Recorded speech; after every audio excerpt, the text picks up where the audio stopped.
Okay. Get a little, yeah, in the basement out there. Nice, nice. Okay. For everyone who hasn't, and for me, why don't we stand up and just do a little, just a, you know, like a little. Just so we can wake up. Okay, thank you.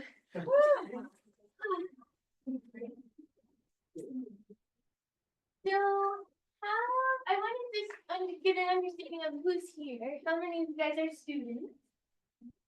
Okay. Okay, cool. Awesome. And are you guys in the like studying in the business school specifically? Yes. Is everybody in the business school? Okay, cool. Nice. Awesome. And how many of you have an idea for a business that you want to start? Yeah. Raise your hand so I can see. Be proud. Okay. Do it. Be proud. How many of you have already started a business and have a business goal? Eric, good job, Eric. Cool. Okay. Thank you. That gives me a good idea. Does anybody who doesn't have a business want to just talk a little bit about why you're interested in this topic?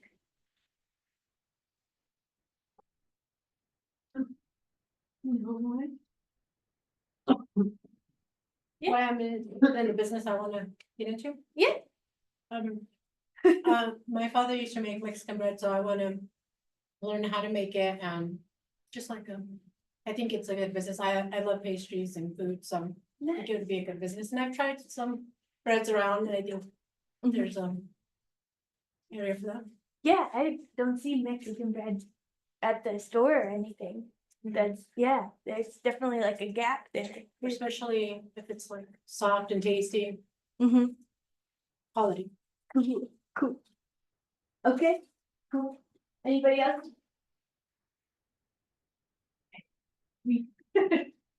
Okay, so when we are starting a business, we have a lot of different things to think about. But one of the big kind of I want to talk today about this mindset that we can have when we're starting a business, right? There are a lot of big questions that we ask, and there's a lot of assumptions that happen when we go out to start a business, right?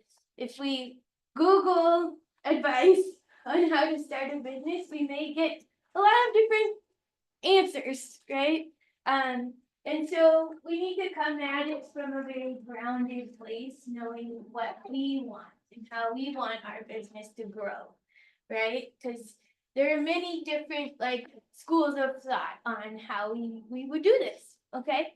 And so some of the big questions specifically around money, right, are like, do I even need money to start this business? A lot of times we immediately think, yes, I need money, because that's kind of the advice that we get a lot in the kind of startup culture. And if I do need money, how much money do I need? Right? That's can be a huge range, right? I've seen many businesses start with like $2,000 from their savings, right? I've also seen businesses start using $4 million that they got from venture capitalists, right? So there's a huge range here that we can have. And then if I decide how much I need, there's many options that make sense for the different kinds of amounts within that range, right? So we'll get into that. Sounds good. So like I said, a lot of times when we start a business, we get the advice to go raise money. You need money to build this idea, right?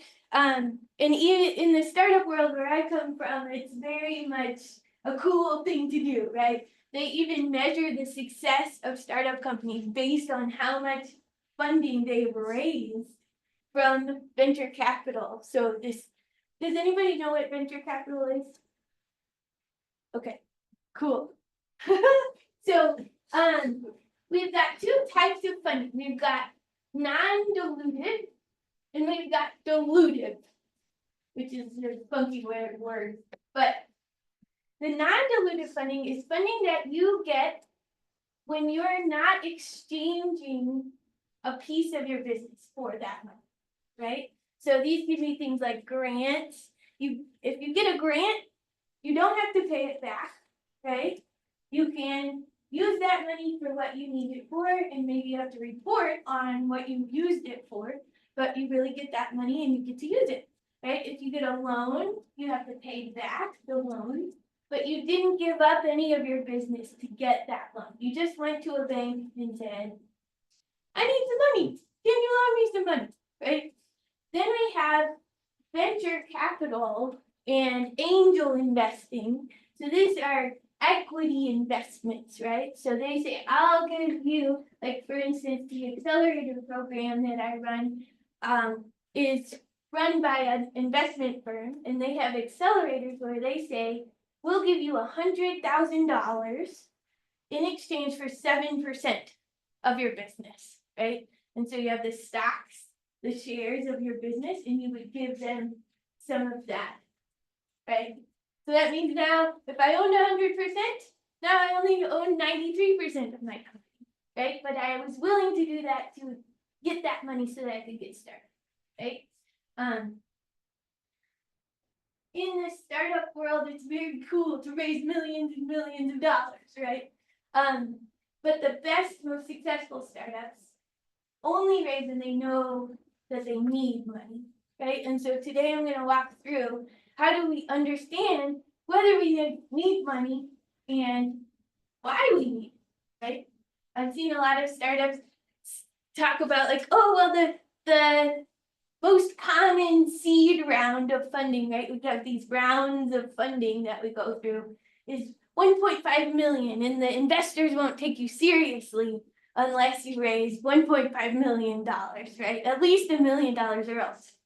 And then I've seen a lot of startups raise too much money at the beginning, more than they actually need.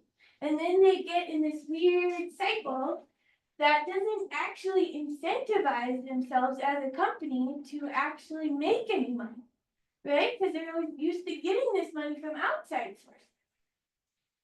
Okay, that's a long explanation, but it can be, you can, when you start looking for advice, when you're starting a business, you'll run into this advice, the assumption that you need money to start it, right? So I want to talk about something that I love nerding out on, which is the possibility of many futures, right? How can we start our business in such a way that we are open to the fact that we may need to pivot, right? Like we may need to change what we're doing in order to get towards our goal, right? One really cool way I think of looking at this is this guy, Simon Sinek. He's super dreamy, but he talks about what he calls his golden circle, right? So he says that naturally our brains want to start with the what, because that's the clearest thing for us to grab onto with our mind, right? So a what in our business is something like the product that we offer, right? We can really see what it is. It's a way that our business is manifesting itself in the world, right? So this could be like, I sell earbuds, right? That's a what. Or I have a service where we go and clean your house. That's a what, right? It's easy to say and to understand pretty quickly. But then we get into the why and the how, which are actually really important if we want to have long-term success in our business, right? These are the things that give us a true north, but leave us space to do that pivoting, right? That we need to do, right? So our why and our how kind of set this trajectory. They set the true north, and then our what's are kind of like our path along the way, right? So, Simon Sinek describes the why as like this core belief on which you connect with your team and your customers. This is like why you started the business in general. And this is, I do this a lot with founders to get to the core of the why. It's usually a lot of asking these nested questions, right? Of like, okay, our mission is to go clean people's houses. Well, why are you doing that? Right? What do you really believe in that even gave you the motivation to do this in the first place? Right? So his example is Apple, right? Their why is everything we do, we believe in challenging the status quo, right? We believe in thinking differently. And so anybody you say that to is gonna kind of nod their head and like, me too, right? Especially their ideal customers. And so we really, the why helps us connect with people on this deeper emotional level. And Simon Sinek explains in his TED Talk, it's like the most watched TED Talk ever, probably because he's so good. But he explained it as like the why is connecting with the part of our brain that doesn't even understand words, right? But it is the part of our brain that makes decisions, right? And so we're like, oh, I'm drawn towards this thing. I don't understand like the intellectual piece of it yet, but I'm drawn to it. So then the how is gonna be like the lens through which we are living this why into the world as a business, right? And usually the how ends up being something like your differentiator or your secret sauce, or what you are really good at, what makes you the right person to do this, right? So anybody with a business idea want to talk about what you think your why and your how might be? Or maybe stick with just the why for now? You can call him. Whoa, I have so much power. Okay, who has a business? Raise your hand again. Okay. Eric, what's your why? My why, I want to be able to go out and just find problems and solve problems and have a really, really awesome team that I can work with to do that. And so my business is really about building a team that can go tackle whatever that next what is. Love it. The love of the team. Amazing. Anybody else? Somebody else had their hand raised. Yeah. I would say, I started a podcast this semester with some people here, and I would say the why would be, trying to get people excited and passionate about what they want to do next. Okay. So, yeah, Why do you want to do that? because I want them all to succeed. Why do you want them to succeed? I think you're going a little deep. It's a thing. Yes. It ends up being a very personal thing at the end of the day, right? Because this is your core belief. And a lot of times it ends up being something that feels to you like it's super obvious. Like everybody should, like everybody should believe in this. But that's because it's your core belief, right? You have always believed this thing, right? Everybody should be successful. Everybody deserves to be successful, right? And maybe there's another nested version of that, right? So, and it seems like what you said first was maybe more of a how, right? This is what we do. We help people be successful in our own cool way that we do that. Anybody else want to test? Oh, yes. Okay, my why? Why and how? Okay, Because you can handle it. I can handle it, I'll try to handle it. Okay, so my why, so my husband and I started an oil and gas business.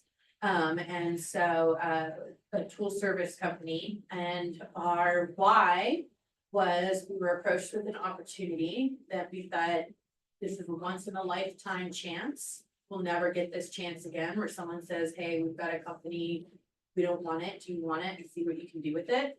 And this was my 5th company. So for me, I was like, let's go, let's do this. And for my husband, he was like, oh.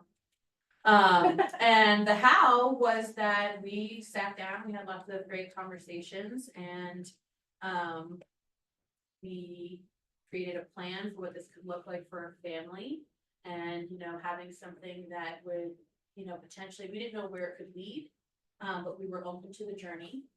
And we wanted something that we could either give to our sons one day or have a nest egg that we wouldn't have to worry about our future or their futures. And so that's what we did. And turns out we didn't know what we had, and we ended up doing a company turnaround, and we sold within 2 years at 5x what we bought it for. So it was a great experience, and I learned a lot.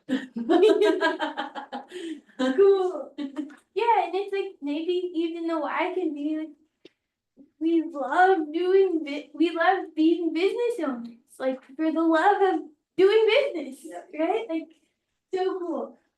Okay. All right. But the coolest part about this, you guys, is that there can be many whats, right? So if you set your why and your how up with real intention, really zooming in and saying, okay, why am I doing this? What am I good at, right? So his example is like Apple, right? They believe in thinking differently. Their how is they are able to design beautiful products, right? That's what they do best.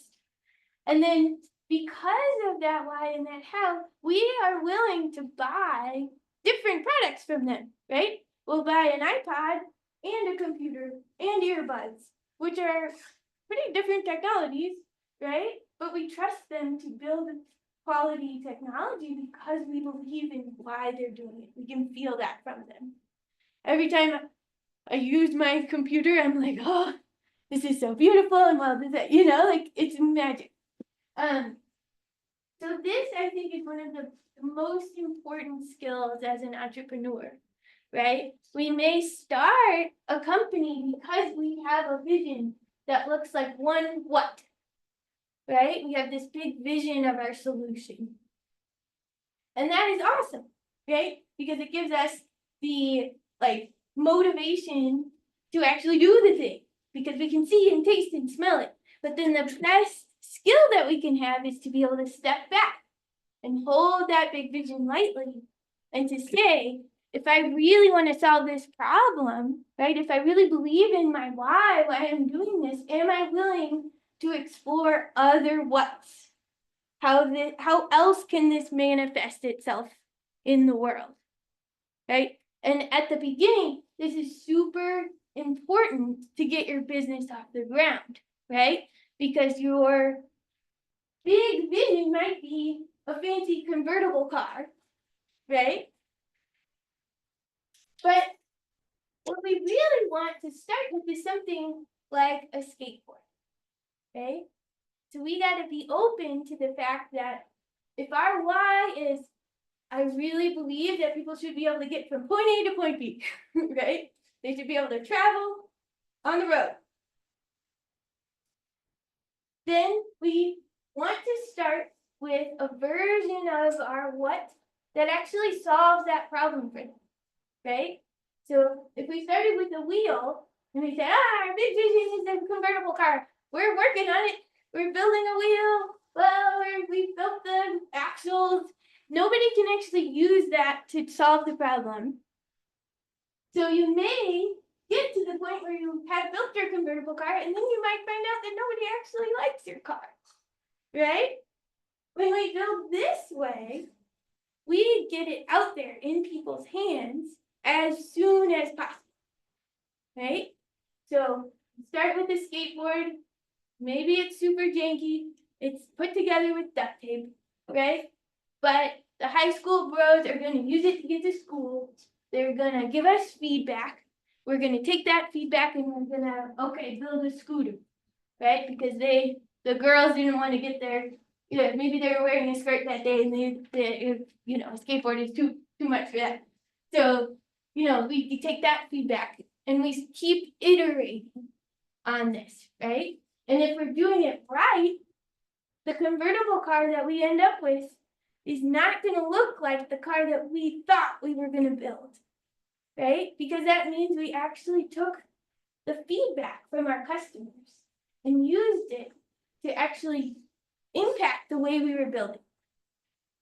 Does that make sense? Okay. Does anybody want to share your vision, your convertible car, what you're working on? Do you want to share? Well, I think my vision would be to have many locations. And for it to be viable and successful, profitable, Cool. for people to have loyal customers. Okay. Do you want to tell people what your product is going to be? I would say pastries or food, drinks, maybe. Okay. So all kinds of food, many locations. Cool. What do you think your skateboard is going to look like? Maybe starting off by, practicing making my bread and maybe, having my family friends taste it and go from there selling it, maybe from home, making it, and then maybe getting a little food truck or something. for the Love next step. it. Yes. So good. Starting to sit maybe farmers markets or yeah. And the wonderful thing about that, right, is we don't need a lot of money to make that happen. Right? We start making it from home. Our family and friends taste our bread and they say, we need a little more salt, And then once we get it to the farmer's market, then it's already even better than it started with, right? And it's already different than we thought it would be at the end. Anybody else wanna share? Derek? Okay, so again, I've had multiple businesses. My marketing consulting firm, when I started it because I had so many issues in my first couple of companies as an early young founder. And I didn't have resources. I didn't know what I didn't know. And so, especially around the marketing space, which can be very expensive. And so I wanted to start this with the goal of helping really early stage entrepreneurs with just their baby ideas get out there. And then really quickly realized that they didn't have money and that there was no way that I was gonna be able to pay my life based off of that. So, I went out, I worked with our community, I went to different conferences, different tech centers, entrepreneurial incubators, and I figured out that where people really needed help was around the investor outreach and relations. And so I changed the entire scope of my marketing company, then became about, okay, well, if you don't have money, you need money, how can I help you figure out how to get that money? And so we would put together, roadshow schedules. We worked with different other entrepreneurs that were doing things. And then eventually what this ended up leading into was a co-op, marketing kind of co-op for entrepreneurs down in Denver, where different entrepreneurs that did different services, we all came together and said, we're gonna work together. Because our pie will be bigger if we share rather than if we just focus on our one piece. And it was very successful that way, but absolutely nothing like what I envisioned. And then later, because we went that path, we found that we were making enough money that then we could do like pro bono work with some of our really young baby startups that had really strong promise and just helping people give back and succeed. So, and then those people then came back into the system and it was just this lovely loop. So, but we would have never got there if I had stuck to the original vision. I would have probably run myself into the ground. Very cool. Totally. Cool. Do you want to? Yeah, so I don't own my own company, never have, maybe never will. But I love so much to learn from what other companies do, and I get like fascinated. And I have not done any amount of homework, but I think one to me should do a master class. And back to Eric, I actually should do the homework. So how many people are familiar with Van Leeuwen ice cream? Yeah, Anybody? Come on, yeah, you are. When you go through the ice cream, you see the little pints, they have different colors. They've got like very vibrant purple, yellow. I mean, they have so many fun colors and it's very appealing, right? And then if you've been paying attention, they have new flavors and they're iterating as well. And now they have sandwiches. Now they have like the ones with the bar. And I mean, like, it's really incredible to me. But how did they even get notable? Does anybody even remember any of this? Their first ice cream was macaroni and cheese ice cream. Then they did ranch. Then they did pizza. They did all these obscure flavors that were obscene. But did I buy them? Hell yeah, I did. And now I'm telling you all about how good Van Leeuwen ice cream is, and they don't even have those flavors anymore. Like I don't even think you can buy them on shelves. I think you have to order them online if you want the macaroni and cheese one. The macaroni and cheese one was pretty good. Pizza was okay. Ranch was horrible. Again, though, but what was the importance there? They got me to buy. And now I'm like, holy cow. And then when you find out there are other flavors, you're like, whoa. And guess where they're at now? They're going storefront. So you can actually go to a Van Leeuwen ice cream and you're like, what? But as you can see, they didn't just jump to building a brand new, going in Manhattan and having, paying an obscene amount of money to have a storefront.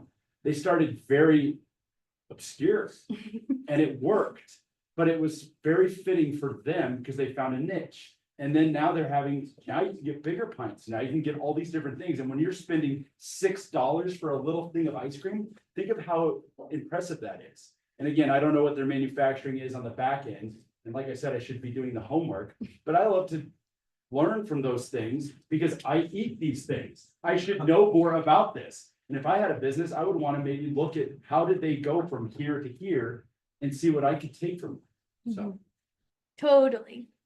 There's some awesome stories like this, like Airbnb, right? They started out just focusing on conferences that were happening in San Francisco. So they would market to just the people who are coming to the conference, right? And that's a very small niche market so that they could do a very controlled test, right? Instead of just blasting it out to anyone, they used this small, and then they found that their hosts were not taking very good pictures, right? So they went and took the pictures for them, right? So a lot of times the skateboard looks really manual, right? It's a different type of thinking that we're moving through as we go through each step of this process, right? At the beginning, we're just testing out, does anybody want this thing, right? And then we start to learn, okay, how can we repeat the process of solving this problem for someone?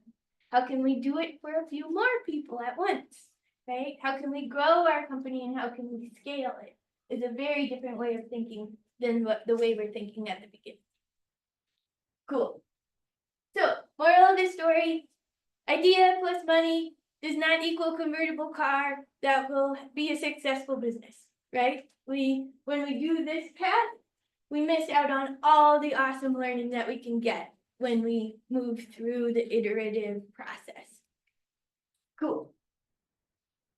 Okay, and what this kind of forces you to do then is to do what I call create a container for the first version of the business, right? So we're going to say, like, this thought process challenges you to kind of flip the script and say, instead of, I have this vision, how much time and money is it going to take for me to get to this vision, right? We say, how much time and money am I willing to spend to get to where I want to go first, right? To get to my skateboard.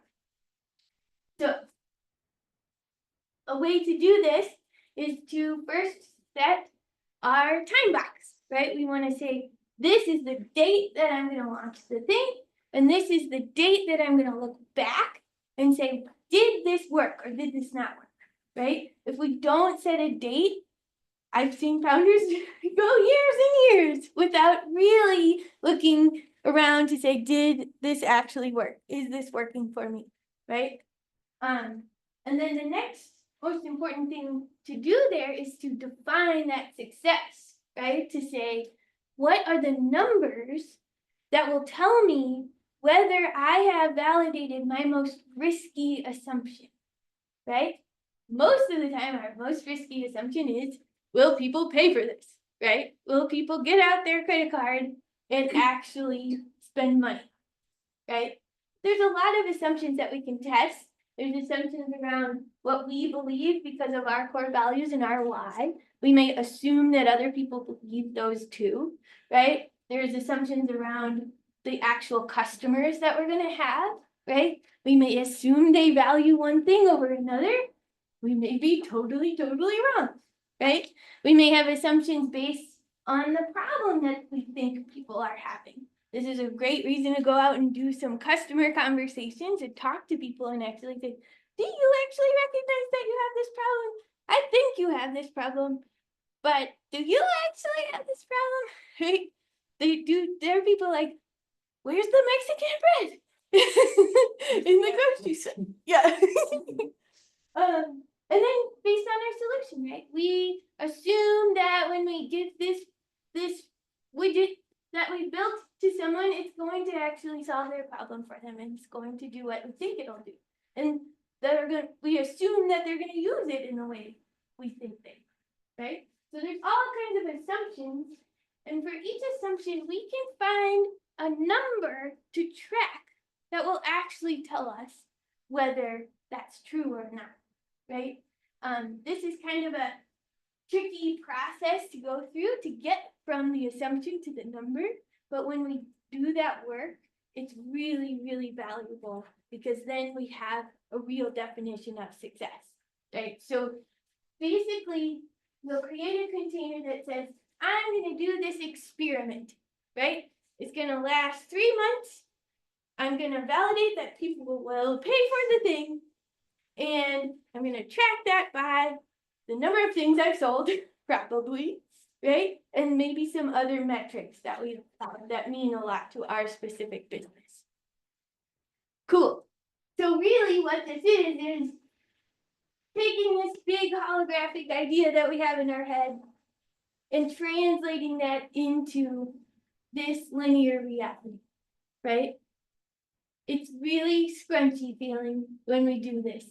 We have to turn our vision into real numbers, but it's so valuable because one big important job as an entrepreneur is to be the translator of this vision, right? It's our job to take what's in our head and be able to communicate to the rest of the world that, hey, what the heck it is in general, right?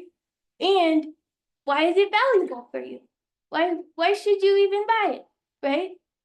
So it is a scrunchy process, but it's worth the work. Okay, and when we do these containers, we do these experiments, we start to refine things and understand how our business actually works. And we get to the point where we have what I call like your machine, right? Or your engine, where you say, I've done enough experiments now that I know if I put 20 bucks in, I get 100 bucks out, right? This is just a repeatable machine. So if I go to a farmer's market and I spend the $30 it costs to be at the farmer's market, I know that I'll sell an average of $500 worth of bread, right? And that's a great time to say, okay, now what happens if I get more money to put into that machine, right? And that is a great time to go and fundraise when you know what's going to happen, right? You can go to your bank or to an investor and say, hey, I've already done these tests. I know that if I put 20 bucks in, I get 100 bucks out. So if you give me $20 million, I'll get $100 million out, right? Cool. So finally we get to financial modeling. So this is one of the tools that we can use to start creating our machine, right? When we do our financial model, we are actually mapping out what the numbers of the business is going to look like. And when we do this, we're actually answering a lot of really intense questions about our business that mean a lot, right? When we are looking at how am I going to make money, we're saying, how do I want to spend my time, right? And all of the activities that go into actually making that income are very important. Like, just as a person, how do I want to spend my time, right? When we're talking about our expenses, we're deciding how much to pay ourselves from the business, right? Which is very important, right? We make these decisions about like, how do I want to feel? Do I want to feel a really strong exchange of energy between me and my business? Do I want to feel like I'm getting back as much as I'm putting into the business, right? When we talk about the expenses that we have, we're asking ourselves, how do I want to spend my money? What's important to me, right?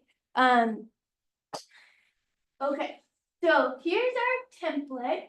If you guys want to grab this, and we'll kind of go through all the tabs that we have in our template. There's so many good screens. It's like, whoa. I know. I've never had such a good view of my slides. Everybody got it? You should be able to make a copy. Let me know if you're having trouble.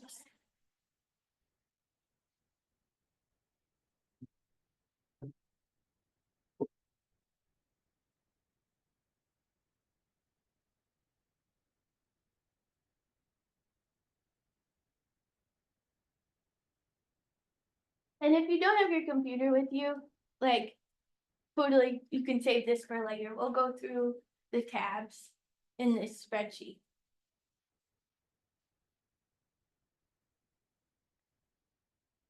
Okay, so one general point here, right, is that this is a tool for us to use to be able to explore potential futures for our business, to explore those different routes on the way to our big vision, right?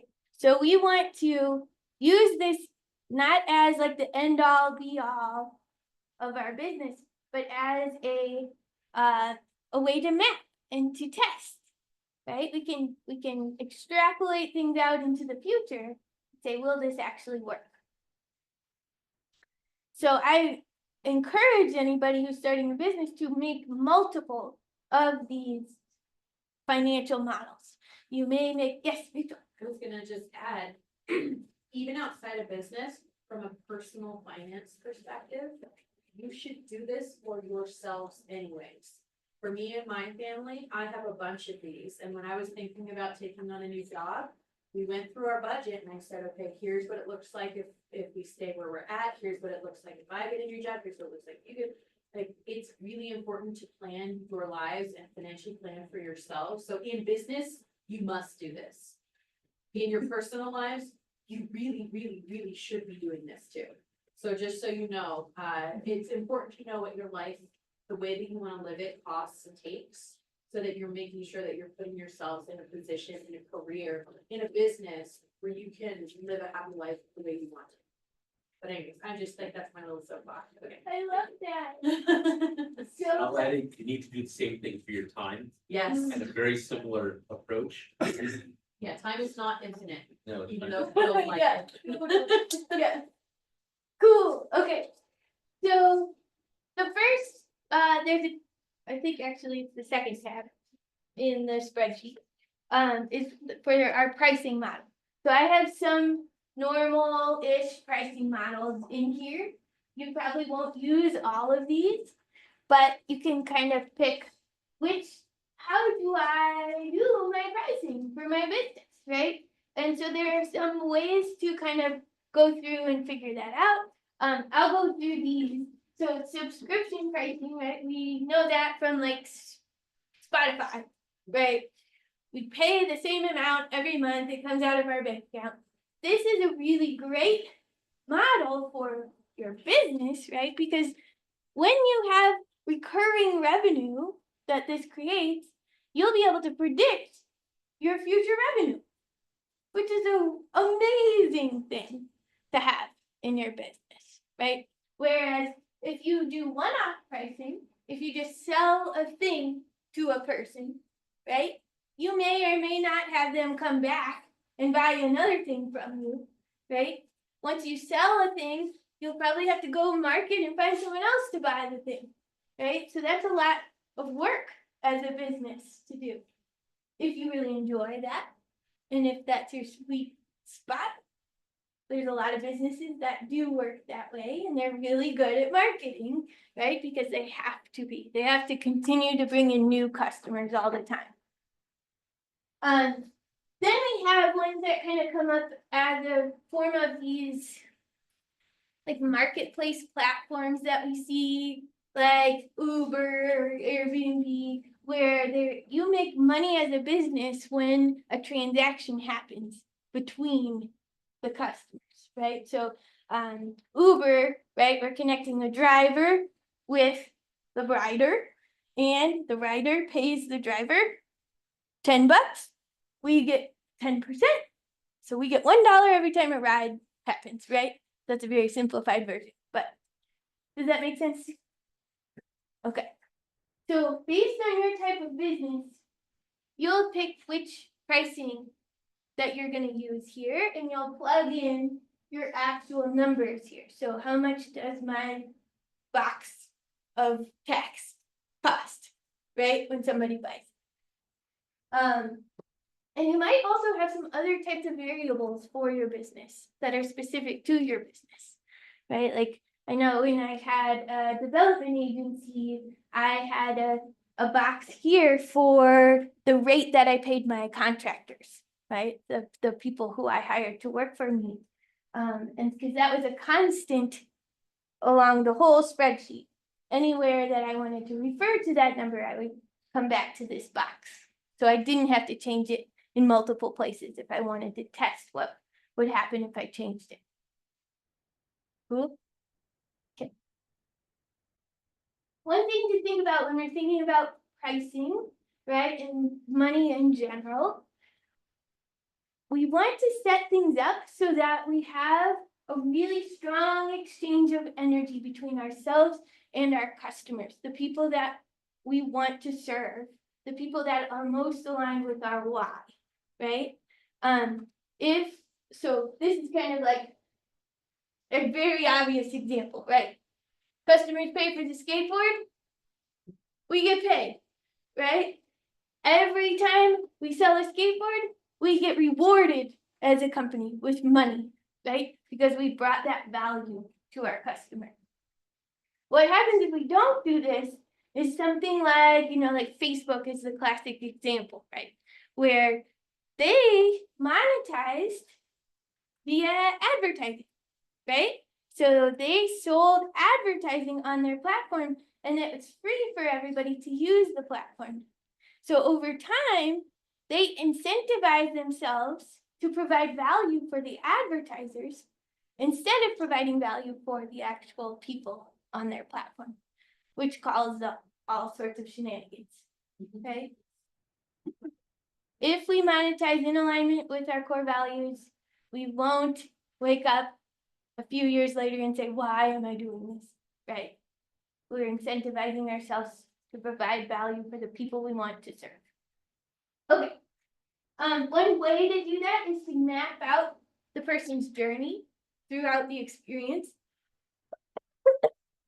of using your product. So we can identify, okay, these are the moments where they're going to feel surprise and delight, right? They're going to feel excited about what I've brought to them. And that's a great thing to charge for, right? Or that's a great time to charge right after they felt that good feeling, right?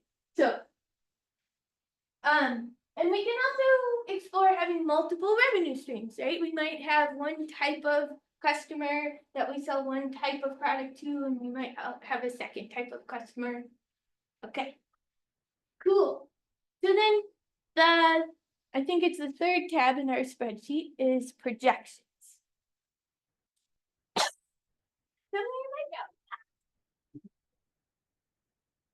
So this is where we actually kind of start to map things out into the future, right? So we're going to say, what are those revenue streams? How many things are we going to sell? Or how many subscriptions are going to go through? I need to take a drink of water.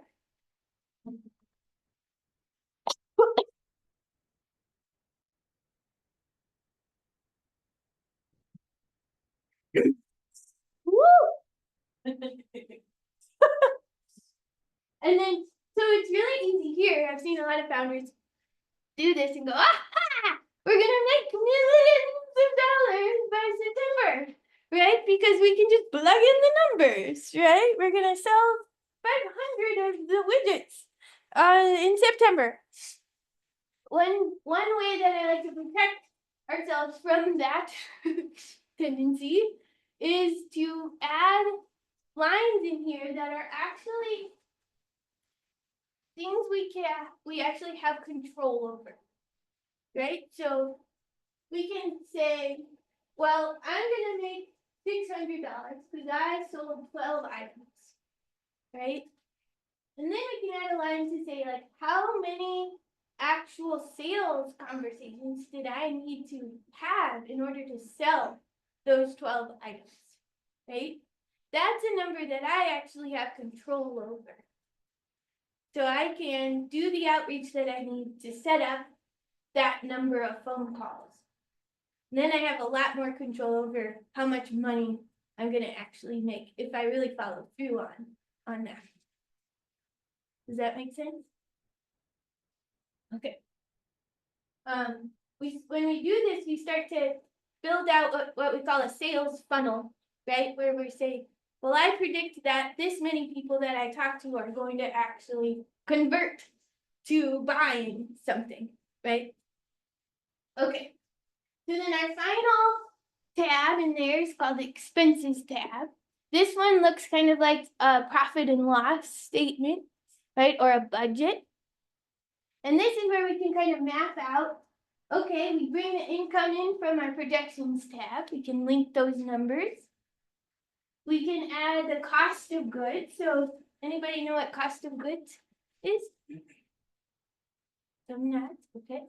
I know you guys know what. It's basically like the materials that you buy, like the cost of goods, like how much it costs to buy this stuff. I know what it is, I don't know how to explain.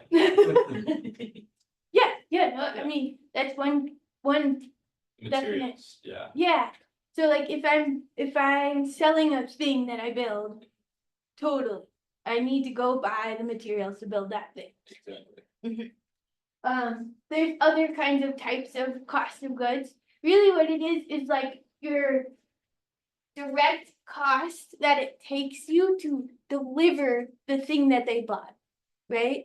So it could be what you need to buy, it could be what you need to pay someone to go do that thing, right? So say you have the cleaning company, you need to pay your cleaning staff this certain amount. This could live in here or it could live in the payroll section, right? A lot of times tech companies have a fee for transactions when they use an online payment processor, right? So I know that I used Stripe, and every time somebody made a payment, it would charge 2.9% plus 30 cents, right, on that payment. And so I added that into my cost of goods, right, because that was a direct cost every time I made money. Okay, we've got payroll in here. So this is who are you gonna need to hire in order to actually deliver on the projections that you projected you would do. So you might say, oh man, I'm gonna need to have like 200 sales conversations in July. I can't do that all myself. I need to actually hire a contractor to do that for me. So this is a great way to kind of like step into your own shoes during that time and say, can I actually do this? For the people in the room, where would you put time? I this, yeah. So if we had sales conversations, we might do another line and say, how many hours of time do I need to spend in order to do those? Does that sound good to you? Yeah, that sounds great, yeah. Cool. I get lots of questions on, does it go in cost of goods sold because it takes time to do it, or does it go in payroll? And I usually put it within that payroll, right, like the people's time, but I account for it. But it's just kind of wherever you put it and what you do with it, make it consistent. Yeah, totally, like you could put number of hours here, because you're looking at how that directly equates to how much you're making. And then link that number over to your payroll, like this person, we're paying them hourly, so we put, and then you would have a variable of how much you're paying them per hour, okay, in our variable. Pretty soon you'll start getting your audits, from the insurance companies and everybody else. And you just adjust your way of doing things, so you can make those audits happen a lot easier and. Yeah. Yes, there's a lot of outside forces. A couple times and then it's like, Yeah. those first few are terrifying. Yeah. Oh my god. Cool. So then, getting to my point here, right? We can do all of this work to think about how are we gonna grow the company? What are we gonna spend money on? Who do we need to hire? And then we can look at our cash flow. Once we feel really confident about all the numbers in our spreadsheet, we can look at our cash flow and say, okay, I'm gonna be negative $5,000 for 5 months to grow in the way that I want the revenue to grow, right? And that might be what it is, right? And that's okay, right? So then you say, okay, now I need $25,000. And this gives you a very direct way to understand, why do I need money? How much money do I need, right? But it takes all of this kind of back end thinking to get to that really intentional place, right? And then once we have a number, there's a million types of funding that we can get, right? And we want to go and look for funding that makes sense to us and the amount that we need, right? So if we have a smaller amount, like $2,000, right? There are some great grants that we can get for that amount of money, right? We might have a personal savings of that amount of money, right? If we have like 10, 15, 25,000, maybe we go get a loan for that amount, right? Because the bank is willing to loan us that smaller amount of money. And then when we get up into the bigger numbers, like I need $1 million to do this, right? That might be the right time to say, okay, maybe I need to go to an angel investor or venture capital to do those bigger amounts of investment. Cool. We could talk about this stuff forever, but I won't go too deep into it. Okay, what you can do right now, if you're thinking about it, really just focus on building your machine, right? Doing your tests, doing your iterative tests. Define success. Say, I'm gonna try and do this. I'm gonna narrow down what's my skateboard version, and then I'm gonna go out and test them until I have a repeatable thing that I can show, right? The other things you can do, you can go and meet some of these funders, start a relationship with the person at your bank, right? Go to some business networking events, right? And you'll start to meet people, because when you do go and get a loan, you'll want to have a relationship with your bank. You can work on these projections. You can map things out and plan different potential futures. Maybe do one conservative, one medium, and one pie in the sky. And then, you know, all of these things will help you answer these big questions about how much money do I need. No worries. That's a great ending. Cool. Well, thank you guys. Thanks for hanging out with me.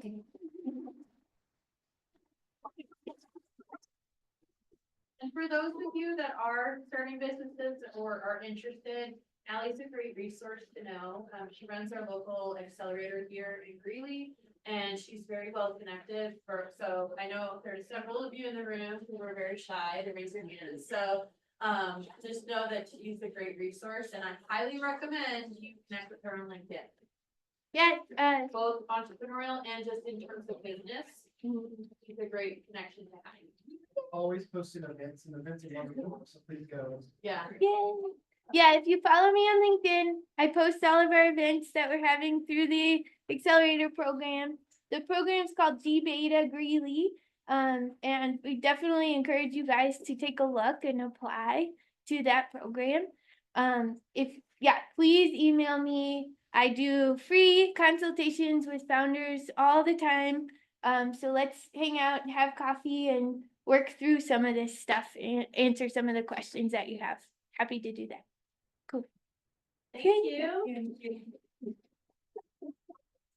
Please grab pastries on your way out.